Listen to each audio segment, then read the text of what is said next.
નમસ્કાર મિત્રો, સ્વાગત છે તમારું આપણી યુટ્યુબ ચેનલમાં. તો મિત્રો, આજના વિડીયોમાં આપણે જે ભારત સરકાર દ્વારા પોસ્ટ ઓફિસમાં જે સરકારી નોકરીની પોસ્ટ બહાર પડી છે તેના વિશે માહિતી મેળવવાના છીએ. કેટલી જગ્યા ખાલી છે, કેટલો પગાર છે, શૈક્ષણિક લાયકાત શું છે, એ તમામ વસ્તુ આપણે આજના વિડીયોમાં જાણવાના છીએ. તો વિડીયોમાં અંત સુધી મિત્રો બન્યા રહેજો. ચેનલમાં નવા હોય તો આવી માહિતી માટે મેળવવી હોય તો તમે ચેનલને સબસ્ક્રાઇબ કરી નાખજો. તો ચાલો મિત્રો વિડીયોની શરૂઆત કરીએ.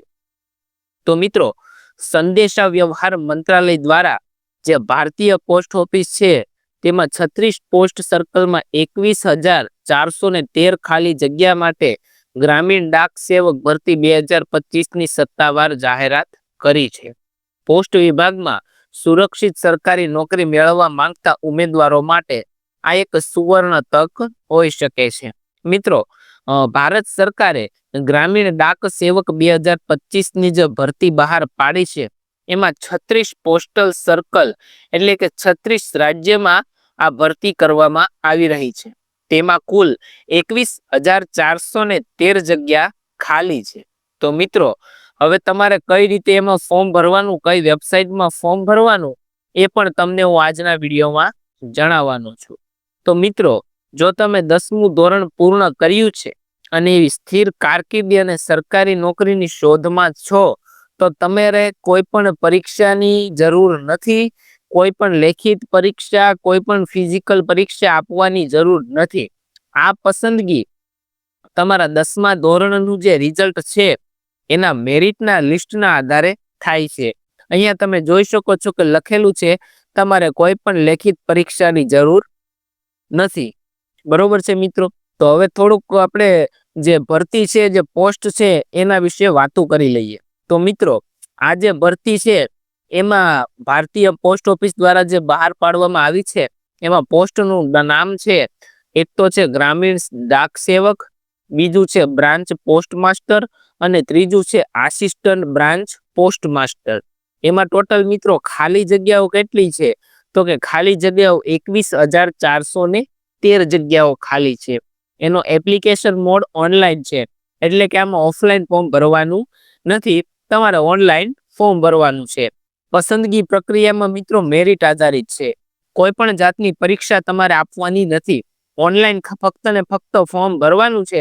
તમારા 10મામાં જે માર્ક્સ એટલે કે ટકા આવેલા છે એના આધારે મેરિટ બહાર પડે છે અને મેરિટમાં જો તમારું નામ આવી જાય તો તમારી નોકરી ચાલુ થઈ જાય છે. કોઈ પણ પરીક્ષા દેવાની જરૂર નથી મિત્રો. તમારે જો સરકારી નોકરી મેળવવાનું જુનૂન હોય, સરકારી નોકરી મેળવવી હોય, તમારી જિંદગી સુધારવી હોય તો આ તમારા માટે એક મિત્રો ગોલ્ડન ચાન્સ હોઈ શકે છે. તો મિત્રો, ફોર્મ ભરવાનું ભૂલતા નહીં. હવે હું તમને જણાવી દઉં કઈ તારીખથી ચાલુ થયું ને ક્યારે પૂર્ણ થવાનું છે. તો મિત્રો, નોકરીનું સ્થાન છે જે સમગ્ર ભારતમાં 36 સર્કલમાં છે. 36 રાજ્યોમાં ટોટલ આ પોસ્ટની બહાર પાડવામાં આવી છે. સત્તાવાર વેબસાઇટ મિત્રો તમને હું અહીંયા હાઇલાઇટ કરી દઉં છું, www.indianpostgdsonline.gov.in.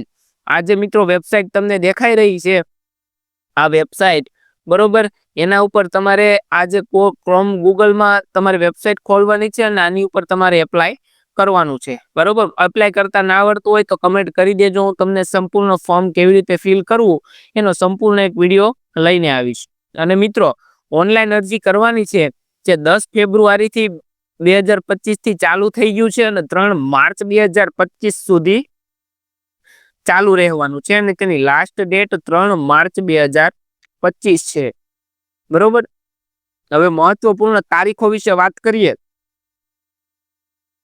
તો ઓનલાઈન અરજી શરૂ થવાની તારીખ 10 ફેબ્રુઆરી છે, આપણે વાત કરી લીધી અગાઉ. ફટાફટ જણાવી દઉં છું.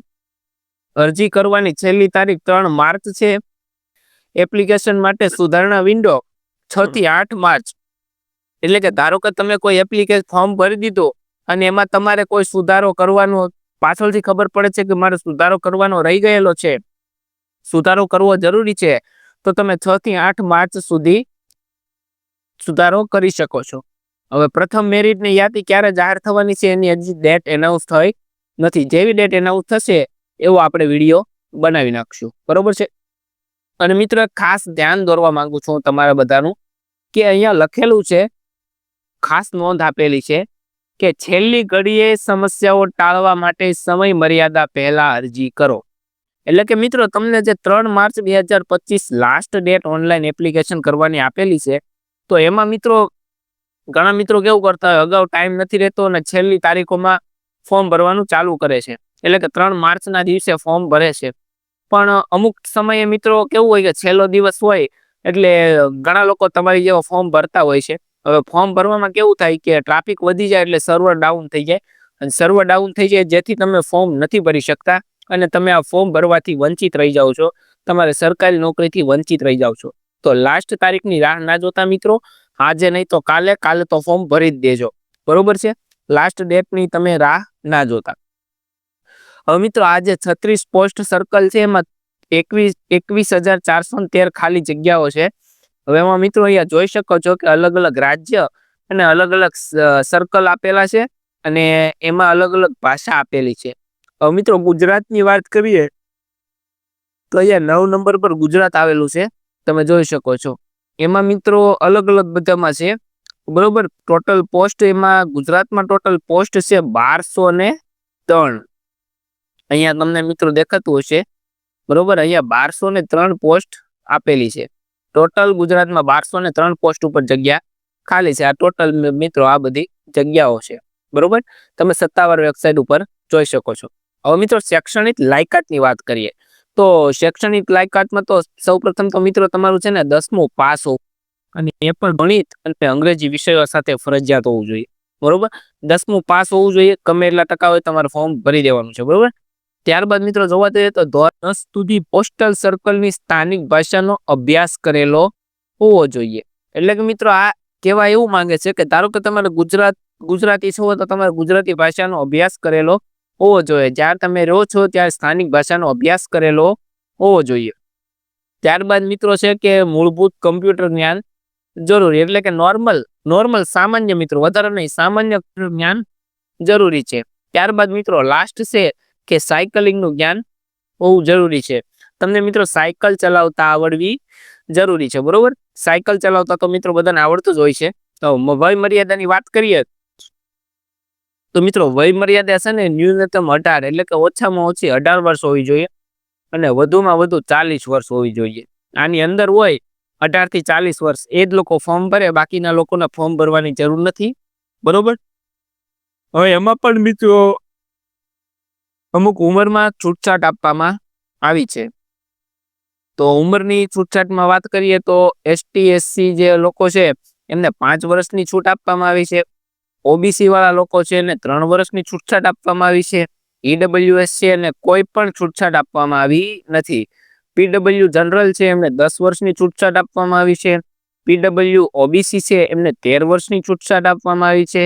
પીડબ્લ્યુ એસસી એસટી છે એમને 15 વર્ષની છૂટછાટ આપવામાં આવી છે, બરોબર. એટલે આટલી છૂટછાટ આપવામાં આવી છે. હવે મિત્રો પગારની વાત કરીએ. ઘણા લોકોને એમ હોય કે આમાં પગાર શું હોય, તો કે મિત્રો આમાં પેલી જે પોસ્ટ છે એ છે બ્રાન્ચ પોસ્ટ માસ્ટર, બરોબર. તો એમાં મિત્રો પગાર હોય છે 12,000 થી લઈને 29,380 રૂપિયા, બરોબર. બીજી પોસ્ટ છે મદદનીશ શાખા પોસ્ટ માસ્ટર, એટલે કે ડાક સેવક. એનો મિત્રો પગાર છે 10,000 થી 24,470 રૂપિયા, બરોબર. પગાર તો મિત્રો ઘણો છે. તમારે ખાલી કોઈ પણ તૈયારી કરવા નથી, ખાલી ફોર્મ ભરી દેવાનું છે. અને બીજી મિત્રો ખાસ વસ્તુ છે કે સરકારી નિયમો અનુસાર પ્રોત્સાહન અને ભથ્થા આપવામાં આવશે. ધારો કે હમણાં 8મું પગાર પંચ બહાર પડશે તો મિત્રો તમારી સેલેરી તો વધશે, પણ એમાં તમને સરકારી નિયમો મુજબ અમુક ભથ્થા પણ આપવામાં આવશે, જેની ખાસ મિત્રોએ નોંધ લેવી. હવે મિત્રોમાં પસંદગી પ્રક્રિયા કઈ રીતની હોય છે, તો પસંદગી પ્રક્રિયા મેરિટ આધારિત રાખવામાં આવે છે. કોઈ પણ લેખિત પરીક્ષા કે ઇન્ટરવ્યુ લેવામાં આવતું નથી. પસંદગી જે મિત્રો થાય છે એ ધોરણ 10માં તમારા જે ગુણ આવેલા છે, ટકા આવેલા છે, એના આધારે કરવામાં આવેલા છે.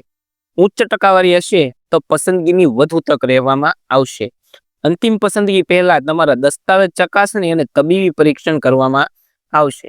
ધારો કે મિત્રો તમારું મેરિટમાં નામ આવે છે તો અંતિમ ચકાસણી માટે તમારું કોઈ ઇન્ટરવ્યુ લેવામાં તો નહીં આવે, પણ અંતિમ પસંદગી પહેલા તમે જે ડોક્યુમેન્ટ હોય તમારા એ ચેક કરવામાં આવશે, બરોબર. ગુણની ગણતરી કરવા માટે ગુણને બદલે ગ્રેડ ધરાવતા ઉમેદવારો 9.5 ગુણાકાર અવયવનો ઉપયોગ કરવામાં આવશે, બરોબર, જેની ખાસ મિત્રોએ નોંધ લઈ. હવે મિત્રો આપણે ફી વિશે વાત કરીએ એટલે કે કેટલી કોની ફી છે.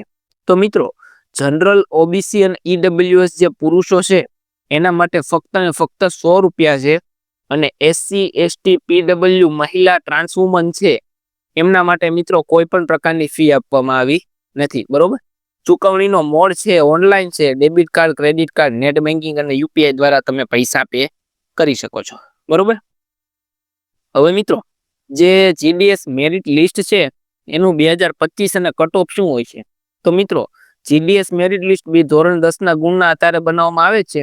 કટ ઓફ રાજ્ય અને શ્રેણી પ્રમાણે બદલાય છે. ધારો કે મેરિટ છે એ મિત્રો બધા રાજ્ય અને શ્રેણી પ્રમાણે બદલતું રહે છે.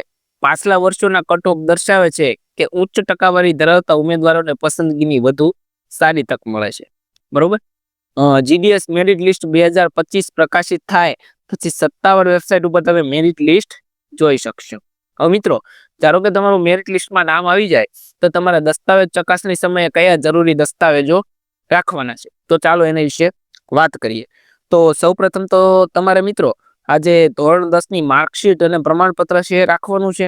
ઓળખનો પુરાવો છે એમાં આધાર કાર્ડ અથવા પાન કાર્ડ બંનેમાંથી એક ચાલી શકે છે. ત્યારબાદ છે જાતિ પ્રમાણપત્ર. જો તમે લાગુ પડતું હોય જાતિ પ્રમાણપત્ર તો તમારે જમા કરાવવું પડશે. ત્યારબાદ છે પીડબ્લ્યુડી પ્રમાણપત્ર જો લાગુ પડતું હોય તો, ઈડબ્લ્યુએસ પ્રમાણપત્ર જો લાગુ પડતું હોય તો, સરકારી હોસ્પિટલનું તબીબી પ્રમાણપત્ર, 2 પાસપોર્ટ સાઇઝના ફોટોગ્રાફ. બસ આટલા જ મિત્રો ડોક્યુમેન્ટ છે એ તમારે દસ્તાવેજ ચકાસણી સમયે તૈયાર રાખવાના છે, બરોબર. આ તો મિત્રો નોર્મલ બધા પાસે હશે જ. હવે મિત્રો તમારે પોસ્ટમાં અરજી કઈ રીતે કરવી તો એના વિશે થોડીક વાત કરી લઈએ. તો મિત્રો સાદી અને સરળ સિમ્પલ એકદમ રીત છે, બરોબર છે. અહીંયા જે વેબસાઇટ લખેલી છે એ વેબસાઇટ તો તમારે સૌપ્રથમ ખોલી લેવાની છે. ત્યારબાદ નોંધણી, અહીંયા તો ગુજરાતી છે પણ એમાં રજીસ્ટ્રેશન લખેલું છે, તેના ઉપર ક્લિક કરી અને તમારે જે વિગતો માંગે નામ, મોબાઈલ નંબર, ઈમેલ આઈડી બધું તમારે નાખી દેવાનું છે. પછી જે તમારો રજીસ્ટર નંબર છે એમાં ઓટીપી નાખી અને માન્ય કરવામાં આવશે. ત્યારબાદ તમારું મનપસંદ વર્તુળ અને વિભાગ પસંદ કરો. આ મિત્રો ખાસ યાદ રાખજો, તમારે ગુજરાતમાં નોકરી કરવી છે તો તમારે સર્કલમાં ગુજરાત જ સિલેક્ટ કરવાનું છે. મહારાષ્ટ્ર કે કોઈ પણ તમે અલગ સિલેક્ટ કરશો તો તમારી પસંદગી થશે તો તમારે નોકરી કરવા માટે ત્યાં ટ્રાન્સફર થવું પડશે, બરોબર. ત્યારબાદ સ્કેન કરેલા દસ્તાવેજો છે જેમાં ફોટોગ્રાફ, સહી અને શૈક્ષણિક પ્રમાણપત્રો અપલોડ કરવાના છે, બરોબર. ત્યારબાદ તમારે અરજી ફી ચૂકવવાની છે જો લાગુ પડતી હોય તો. અમે ઉપર જણાવ્યું કે કોને નથી ભરવાની, એમાં જો તમે આવો છો તો તમારે કોઈ પણ જાતની ફી ભરવાની નથી, બરોબર છે. ત્યારબાદ તમારે ફોર્મ સબમિટ કરવાનું છે અને તેની પ્રિન્ટ કાઢી લેવાની છે, બરોબર છે. અહીંયા આપણે આગળ વાત કરી કે સુધારણા વિન્ડો છે ઉમેદવારો 6 થી 8 માર્ચ 2025 સુધી સુધારો કરી શકે છે, બરોબર છે. ત્યારબાદ દસ્તાવેજો અપલોડ કરવામાં ઘણા લોકોને ભૂલ થતી હોય છે. ફોટો અને સિગ્નેચર જ્યારે અપલોડ કરે છે ત્યારે બહુ લોકોને મિસ્ટેક થતી હોય છે અને ઘણા લોકોથી નથી થતું, બરોબર. તો મિત્રો આ જે સ્કેન કરેલા ફોટોગ્રાફ છે ને 50 KB ની અંદર હોવો જોઈએ. તમારો જે પાસપોર્ટ સાઇઝનો ફોટાનો ફોટો પાડો છો એ 50 KB ની અંદર હોવો જોઈએ અને સહી જે છે ને એ મિત્રો 20 KB ની અંદર હોવી જોઈએ. હવે ઘણા લોકોને સાઇઝ વિશે માહિતી ના હોય ને સાઇઝ નાની કરતા ના આવડતું હોય તો કમેન્ટ કરી દેજો, એના પર એક વિડીયો બનાવી દઈશ, બરોબર. અને મેટ્રિક્યુલેશન પ્રમાણપત્ર અને માર્કશીટ એટલે કે 10મા ધોરણની માર્કશીટ તમારે આપવાની છે. માન્ય આઈડીનો પુરાવો આપવાનો છે. ત્યારબાદ જાતિ અને અપંગ હોય તો તેનું તમારે પ્રમાણપત્ર આપી દેવાનું છે. અને અપલોડ કરતા પહેલા ખાતરી કરો કે બધા દસ્તાવેજો સ્પષ્ટપણે વાંચી શકાય તેવા છે. ઘણીવાર ફોટો પાડતા હોઈએ તો એમાં વાંચી શકાતું નથી, બરોબર. એ ખાસ ધ્યાન રાખવાનું છે, બરોબર છે મિત્રો. ત્યારબાદ જે મુખ્ય બાબતો છે એની ઉપર આપણે આવતા નેક્સ્ટ વિડીયોમાં વાત કરીશું, બરોબર છે. આટલો આકર્ષક પગાર અને સરકારી નોકરીનો જો સિક્કો લગાવો હોય ને તમારી ઉપર તો મિત્રો આ પોસ્ટ ઓફિસની નોકરી મૂકતા નહીં, બરોબર. ખાલી ઓનલી 10 પાસ ઉપર છે, ખાલી ફોર્મ ભરી દેવાનું છે, તમારે કોઈ પણ જાતની એક્ઝામ આપવાની નથી, ખાલી મેરિટની આધારે પસંદગી થવાની છે. તો આવો ગોલ્ડન ચાન્સ મિત્રો ભૂલતા નહીં, બરોબર. અત્યારે જ ફોર્મ ભરી દેજો, અત્યારે ના મેળાવે તો કાલે ફોર્મ પાક્કું ભરી દેજો. બરોબર, ફરી એક નવા વિડીયો સાથે અને નવી માહિતી અને નવી ભરતી સાથે મળીશું. જય હિન્દ, જય ભારત.